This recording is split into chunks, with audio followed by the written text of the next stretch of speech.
we go!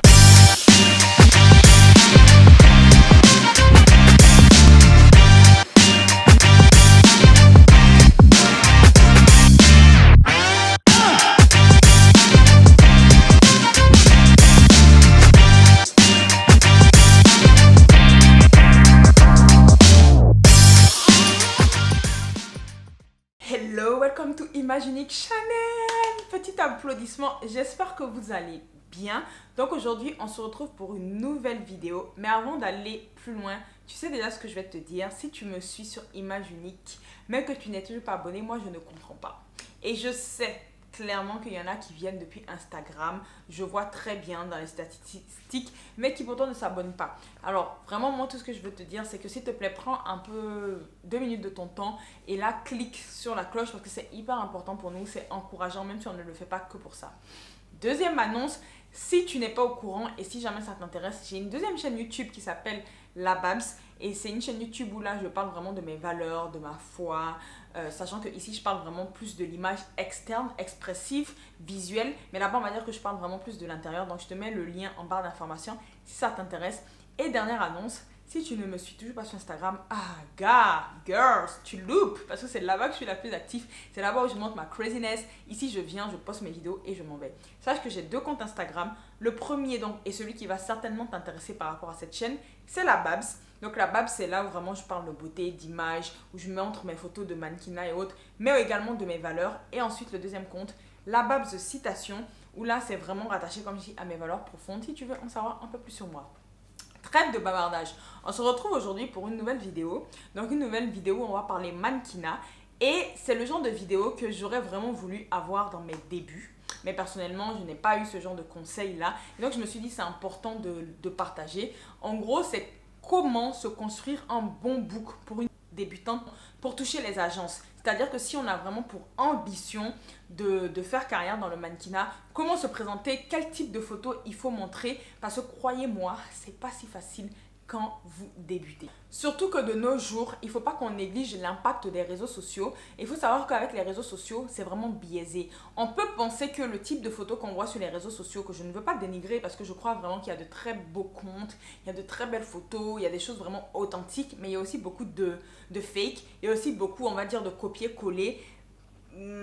Et franchement, des fois, on peut penser que c'est ça la réalité. On peut penser que c'est les photos hyper liftées. On peut penser que c'est ce qu'on voit sur les réseaux, alors que c'est pas du tout ce type de photos-là que les acteurs de la mode, que les agences recherchent. Donc, c'est aussi pour ça que j'avais envie vraiment de donner mon expérience, de partager avec vous ce que j'ai pu comprendre de toutes ces années-là dans le mannequinat. Il faut savoir que quand moi j'ai commencé, vraiment, comme je dis, j'étais perdue. Et comme tout le monde, au début, je faisais comme tout le monde. Je faisais pas forcément les photos qui étaient le mieux. Je faisais pas forcément les photos qui mettaient en avant mon unicité. Je faisais pas forcément des photos qui mettaient en avant mon côté naturel. Parce que c'est souvent ce qu'on recherche. Non, moi, je faisais vraiment... je faisais ce que je voyais. Je travaillais avec des photographes professionnels. Mais aujourd'hui, en tout cas, qui ne correspondent pas vraiment aux attentes, on va dire, de l'industrie. Et c'est pas très même beau avec du recul parce que mon œil esthétique c'est vraiment affiné. Et donc, je pense que je suis pas passée par là pour rien. Je suis passée par tout ça. J'ai acquis de l'expérience et j'ai envie en fait de faire gagner du temps à une jeune fille aujourd'hui tout simplement. Bien sûr, cette vidéo serait bien trop courte pour te donner tout, pour t'équiper. Mais je vais partager avec toi le peu que je sais.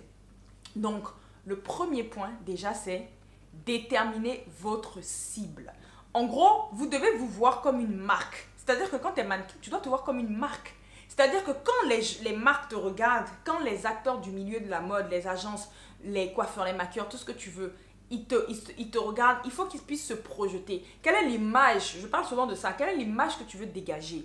Quel type de client tu veux viser? Quel type de mannequin vous voulez être? Est-ce que tu veux être juste un modèle ou est-ce que tu veux être un mannequin? Parce qu'il y a une différence entre les deux. Il faut savoir que quand tu es modèle, c'est juste tu fais des photos. Tu es modèle photo et il faut comprendre que être modèle, en gros, c'est...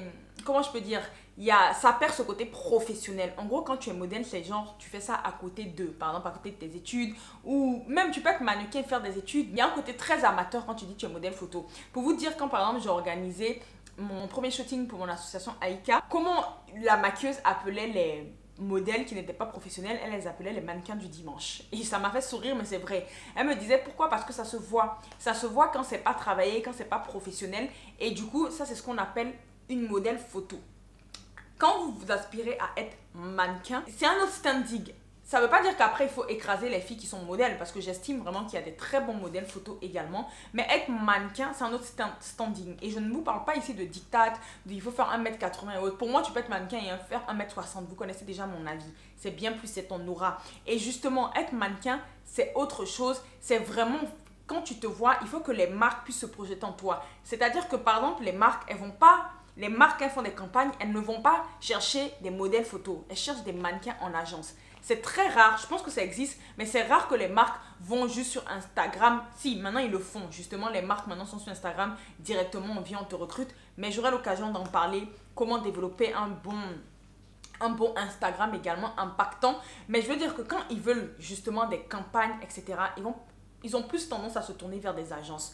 Et même, je parlais par exemple avec des clients qui me disaient que même si la mode des influenceuses est de plus en plus, on parle que de ça, on veut aujourd'hui des mannequins qui ont de l'influence. Ils ont déjà travaillé avec des 100% influenceuses qui n'étaient pas mannequins ou ils ont regretté. Ils ont regretté pourquoi? Parce que poser c'est un métier. Parce que être mannequin c'est un métier. Parce qu'ils se sont rendus compte que oui, elle était influenceuse, oui, elle avait beaucoup de vues, tout ça. Mais la fille, elle rentre pas en image. Et la fille, elle connaît pas le métier. Elle sait pas poser. Elle dégage rien. Et c'est là où c'est pour ça qu'ils travaillent avec des mannequins, des femmes qui sont professionnelles. Donc voilà pourquoi je dis cibler déjà. Quelle est votre cible? Vous visez quoi? Vous voulez être modèle photo? Vous voulez être juste influenceuse? Ou vous voulez être mannequin? Ça va vous aider en fait à vous orienter vers les bons photographes, vers les bons maquilleurs, les bonnes coiffeuses pour pouvoir en fait vous mettre en avant le mieux possible. Aussi la grande différence entre le modèle photo et la mannequin, c'est que la mannequin est en agence, la mannequin travaille donc pour des campagnes, pour des défilés, pour des photos, pour de l'éditorial, pour des campagnes commerciales, alors que en général le modèle photo, comme je dis, ne travaille pas forcément pour des projets professionnels, mais va poser pour des photographes qui ont des projets artistiques. Mais en gros, ne font pas forcément des photos, des défilés, etc. Mais n'oubliez pas que ce n'est pas un statut figé. On peut passer de modèle photo à mannequin. Ça a été mon cas. J'ai commencé comme tout le monde d'ailleurs en étant modèle photo. C'est très rare souvent qu'on commence directement en voulant être mannequin. Après, chacun ses ambitions et c'est très bien. Mais moi, mon témoignage, je ne voulais pas être mannequin. Donc moi, ça a commencé au début juste en étant modèle photo. Pourtant, mon premier shooting pro a commencé chez L'Oréal. Donc directement, c'était quand même un certain standing. Moi, je crois en Dieu. Je crois que c'est Dieu qui m'a ouvert cette porte-là. Mais après, j'étais juste modèle photo. Et puis à un moment, je me suis dit non, il faut quand même que tu prennes ça plus au sérieux et que tu level up. Et d'ailleurs, c'est là où quand j'ai pris au sérieux que je me suis rendu compte que je ne pouvais plus faire certains projets que j'acceptais quand je n'étais que modèle photo et que j'ai commencé vraiment à faire très attention à mon image. Pourquoi?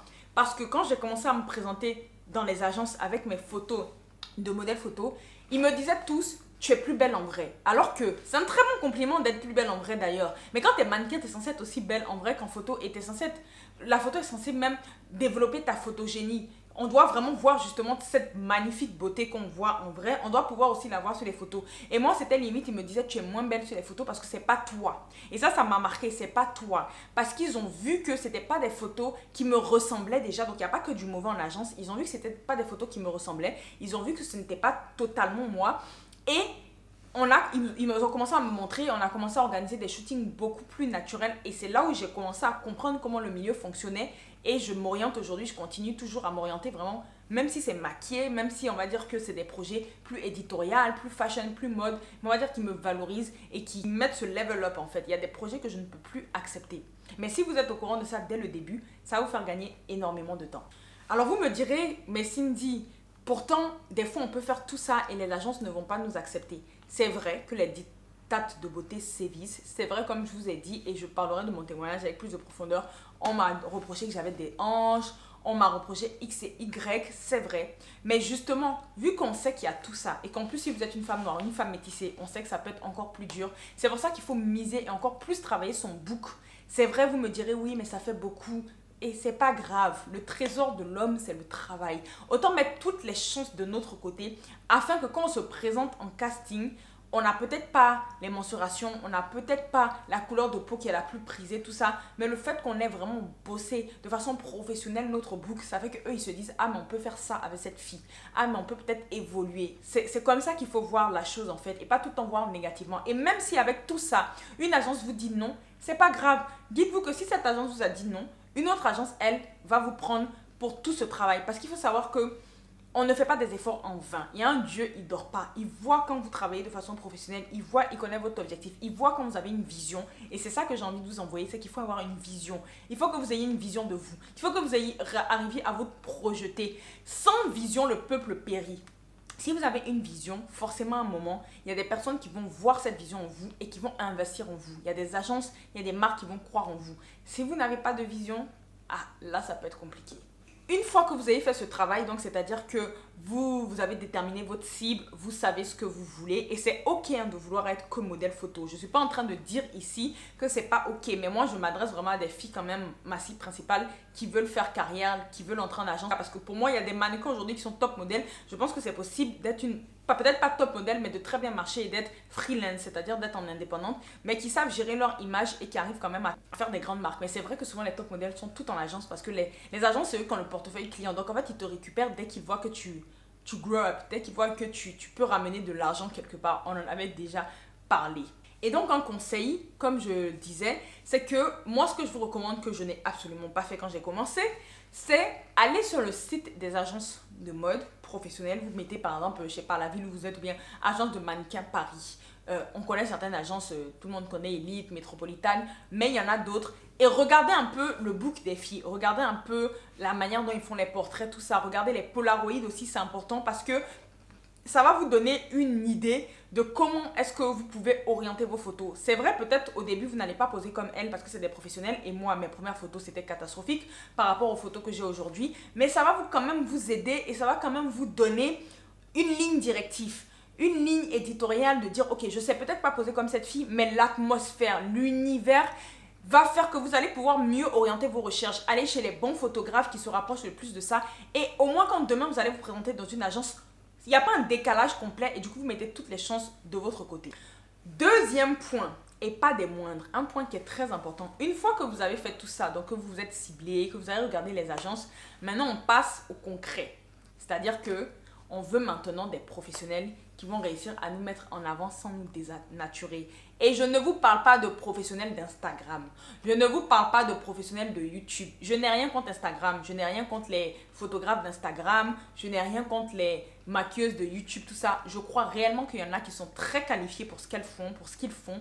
Mais malheureusement, justement, il y a tout et rien sur Internet. Et si on ne connaît pas, on peut se perdre. Donc vraiment, il faut s'orienter vers des professionnels qui, même avant Instagram, en fait, qui soit ont fait des études, même si pour moi les études ne font pas ça, mais qui connaissent l'image, qui ont des sites internet, qui regardez, travaillez votre œil, comme j'ai dit. Et c'est pour ça que si vous faites le travail d'aller voir les photos des filles en agence, de voir un peu leur campagne, de voir un peu leur Instagram, maintenant on voit tout sur le Instagram, c'est la base pour nous les mannequins. Quand vous allez sur les agences, il y a forcément l'Instagram de la fille. Vous allez voir un peu les photos qu'elles font, le style qu'elles font. Et quand vous allez voir après sur Instagram le travail qui est véhiculé de certains photographes qui clairement, c'est pas du tout professionnel, mais qui détruisent l'image de la femme, où c'est horrible, même si dans le professionnel aussi, il y a des choses qui sont pas beaux. Après, c'est là il faut vous connaître. Moi, il y a certains photographes professionnels, je ne shoot pas avec eux. Pourquoi? Parce que même s'ils font des belles photos, je n'aime pas, je trouve que ça peut être vulgaire. Donc, après, il y a votre unicité qui entre en compte. Mais là, je parle vraiment du travail de la peau. Je parle du travail de l'image également. Je parle de la lumière. Ça, c'est des bases. Et souvent, les photographes d'Instagram, là, ils ne savent pas faire ça. Et puis, ils vont vous détruire, ils vont vous dénaturer. Vous n'avez même plus de grains de peau, tout ça. Les photos hyper retouchées. Les photos où la lumière est bizarre. Et on ne veut pas de ça en agence. C'est très rare, en fait, qu'on prenne. On ne veut pas de ça. Ce n'est pas beau. Ce n'est pas valorisant. Donc, voilà pourquoi il faut faire ce travail et orienter-vous vers des professionnels. Qui dit s'orienter vers des professionnels de l'image, dit payer. Et c'est là où j'ai envie de vous dire, les filles, investissez en vous.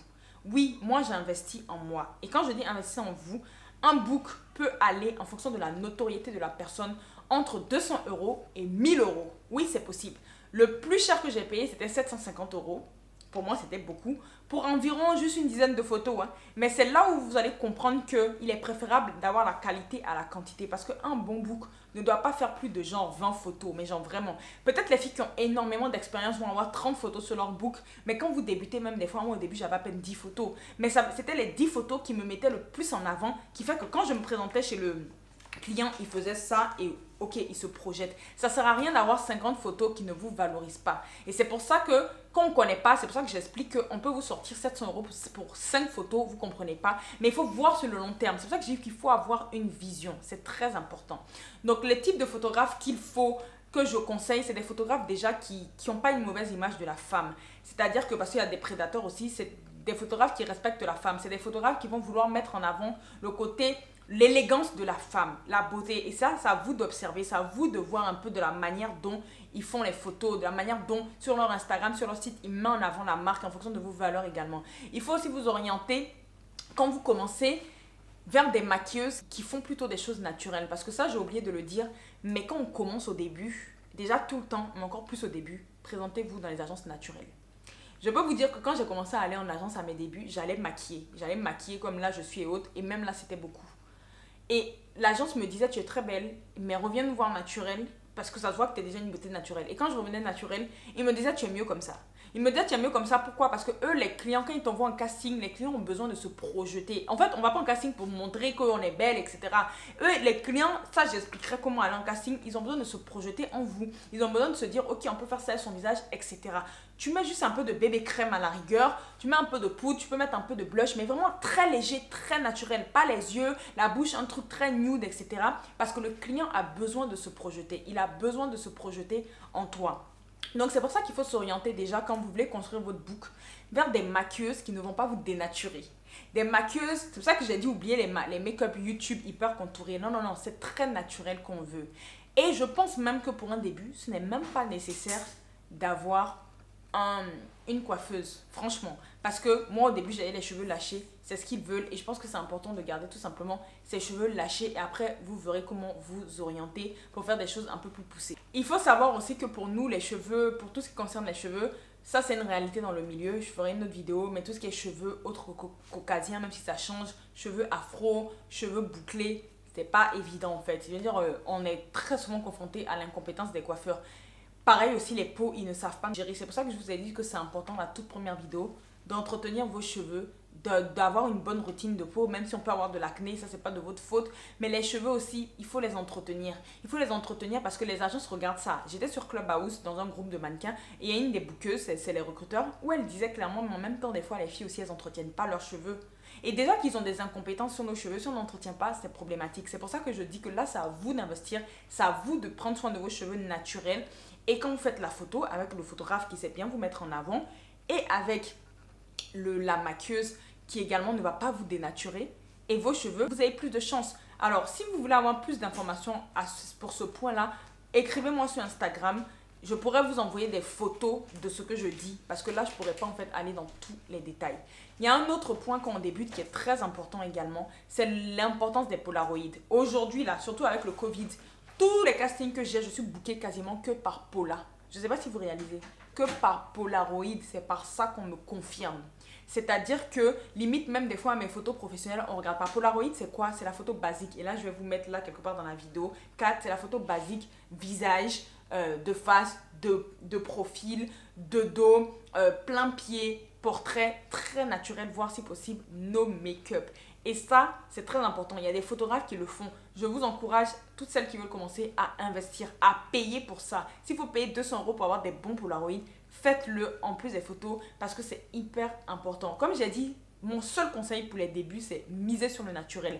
Vous pouvez aussi faire des éditoriales, c'est-à-dire des trucs un peu plus fashion, mais pour commencer, restez sur le naturel. Et si vous avez un bon photographe qui vous propose, parce que des fois, il voit en vous le potentiel, ah, on peut faire du fashion, on peut faire ça, acceptez si vous êtes déjà contente du naturel. Il verra après si vous pouvez faire des choses un peu plus fashion, un peu plus éditoriales. Mais l'erreur que souvent les filles qui veulent être mannequins font, c'est qu'elles veulent directement faire des choses extravagantes, etc.